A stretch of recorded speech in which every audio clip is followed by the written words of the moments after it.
Hey there, drivers. You know that big rig you're steering? It's not just a powerful machine, it's also a big responsibility. Out here on the open road, safety is job one, and that's where your record of duty status comes in. Think of it like a trucker's time card, but instead of clocking in and out, you're tracking your driving hours, your breaks, and your sleep. This little document is crucial for making sure you're well rested and alert behind the wheel. Why all the fuss about hours? Well, imagine driving for days with barely a wink of sleep. Your reactions slow down, your focus fades, and suddenly, you're a danger to yourself and everyone else on the road. That's why the government stepped in with the hours of service regulations. These rules are designed to prevent drowsy driving and keep our highways safe. Your record of duty status is your way of showing that you're following the rules and doing your part to keep everyone safe. Now, this record can take a couple of different forms. You got your old school paper logs, which are pretty self-explanatory. You just jot down your hours with a pen. Then there are electronic logging devices, ELDs, which automatically record your driving time. Whether you're using paper or pixels, the goal is the same, to keep an accurate record of your on-duty and off-duty time. This record isn't just for the DOT officers, though. It's also a tool for you to manage your time, track your progress, and make sure you're getting enough rest. So next time you hit the road, remember that little logbook. It's not just a piece of paperwork, it's your partner in safety. All right, let's break down this whole graphic grid thing on your logbook. Picture a graph, kind of like what you used back in high school math class, but instead of plotting equations, you're charting your day behind the wheel. This grid is divided into sections that represent different duty statuses like driving, on duty but not driving, off duty, and sleeper berth. Each section has its own little box where you mark the time you spend in that status. Now here's where it gets interesting. The grid is set up on a 24-hour cycle, just like a clock.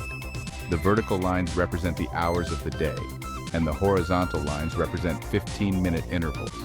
So if you start driving at 8 o'clock in the morning and drive for 3 hours straight, you draw a line from the on-duty driving section at 8 o'clock to the same section at 11 o'clock. This visual representation of your day helps you keep track of your hours and make sure you're not pushing your limits. It's also handy for showing DOT officers exactly how you've been spending your time on the road.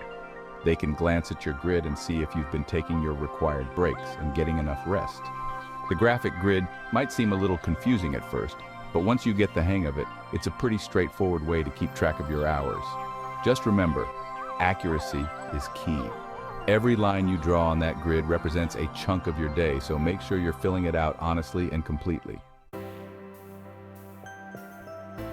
So you've got your trusty logbook in hand, and you're ready to start tracking your hours.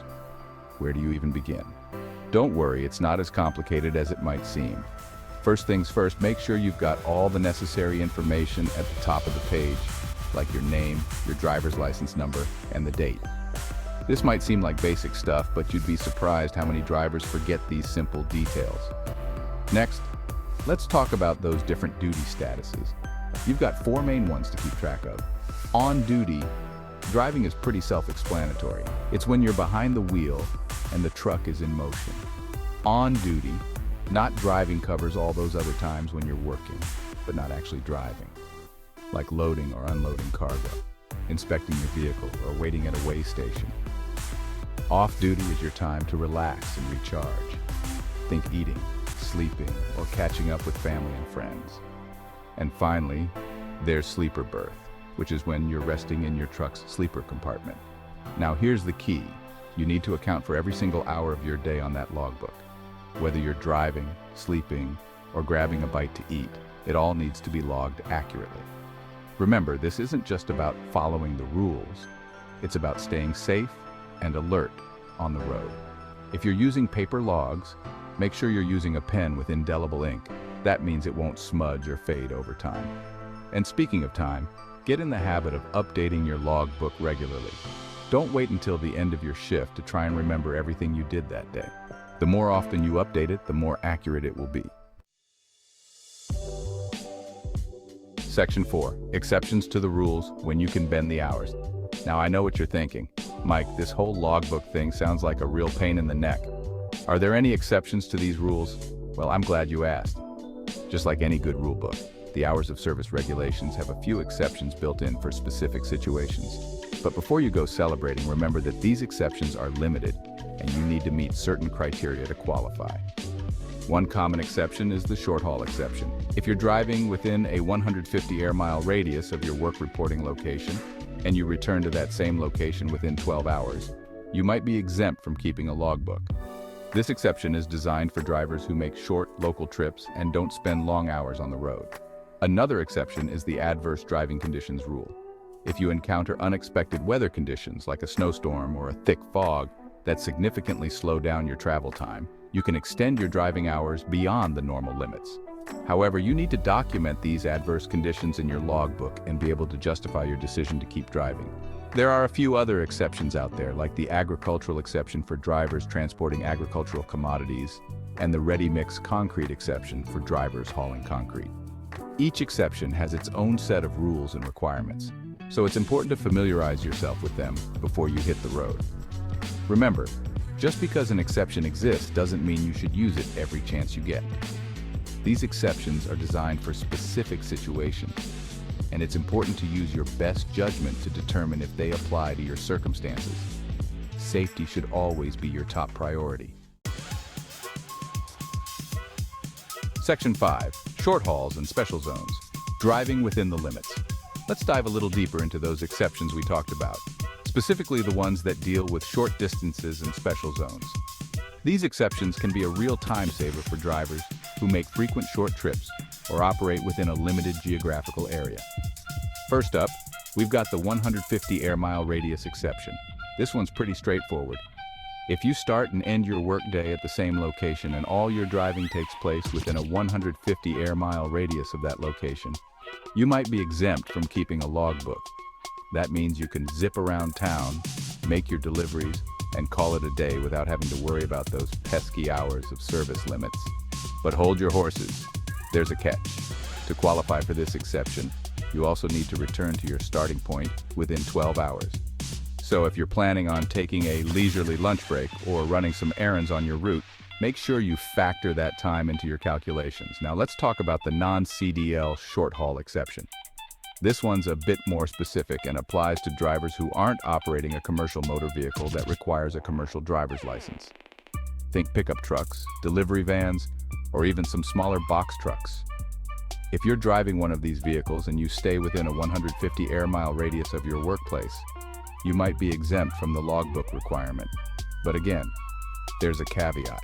To qualify for this exception, you can't drive for more than 11 hours in a day, and you need to have at least 10 consecutive hours off duty between shifts.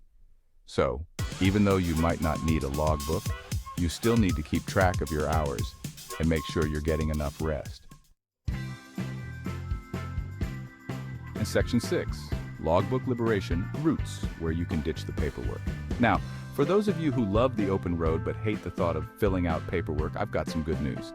There are certain routes and situations where you can ditch the logbook altogether and enjoy a little logbook liberation. One such situation is when you're driving a vehicle that's exempt from the hours of service regulations.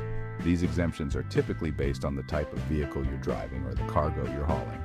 For example, if you're driving a farm vehicle to transport agricultural products within a 150 air mile radius of the farm, you're generally exempt from the logbook requirement. Another exemption applies to drivers who operate within a commercial zone. These zones are designated areas around cities and towns where traffic congestion and local deliveries make it impractical to follow the standard hours of service rules. If you're driving within a commercial zone, you might be exempt from keeping a logbook, but you still need to comply with any applicable state or local regulations. Finally, there's the personal conveyance rule. This one's a bit tricky, but it essentially allows you to use your commercial vehicle for personal reasons, like driving to a restaurant or a hotel without having to log those hours as on-duty time. However, there are strict limitations on when and how you can use personal conveyance, so it's important to familiarize yourself with the rules before you hit the road. Just remember, even if you're exempt from keeping a logbook, you're still responsible for operating your vehicle safely and responsibly. Fatigue is a real danger for drivers, so make sure you're getting enough rest, staying hydrated, and taking breaks when you need them. Section 7. Safety first. Staying alert and arriving alive. Look, I get it. Driving a big rig is a demanding job. Long hours, tight deadlines, and endless miles of asphalt can take their toll on even the toughest trucker. But here's the thing. Your safety, and the safety of everyone else on the road, depends on your ability to stay alert and focused behind the wheel. That's why those hours of service regulations aren't just some arbitrary rules cooked up by bureaucrats. They're based on decades of research and real-world experience, and they're designed to prevent driver fatigue, reduce accidents, and save lives. So, when you see those limits on driving hours, think of them as your allies in the fight against fatigue.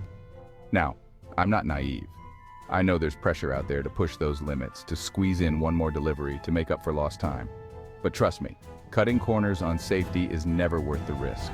One moment of fatigue, one lapse in judgment can have devastating consequences. So, how do you stay safe out there? First and foremost, get enough sleep. I know, easier said than done when you're on the road, but make it a priority to find a safe and comfortable place to park your rig and get some quality shut-eye. And don't rely on caffeine or energy drinks to keep you going. They might provide a temporary boost, but they're not a substitute for real rest. Next, eat healthy meals and stay hydrated. Junk food and sugary drinks might seem tempting on the road, but they'll only leave you feeling sluggish and tired. Opt for fruits, vegetables, and lean protein to fuel your body and keep your energy levels up. And don't forget to drink plenty of water. Dehydration can lead to fatigue, headaches, and impaired judgment. Finally, take breaks.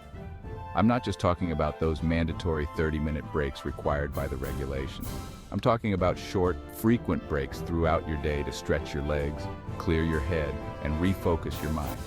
Even a 5-minute break can make a world of difference in your alertness and reaction time. Remember, safety is a team effort. It's up to all of us, drivers, trucking companies, and law enforcement, to create a culture of safety on our roads. So, let's work together to make sure everyone gets home safe. Help me bleed, 'cause I'm empty, can't you say that?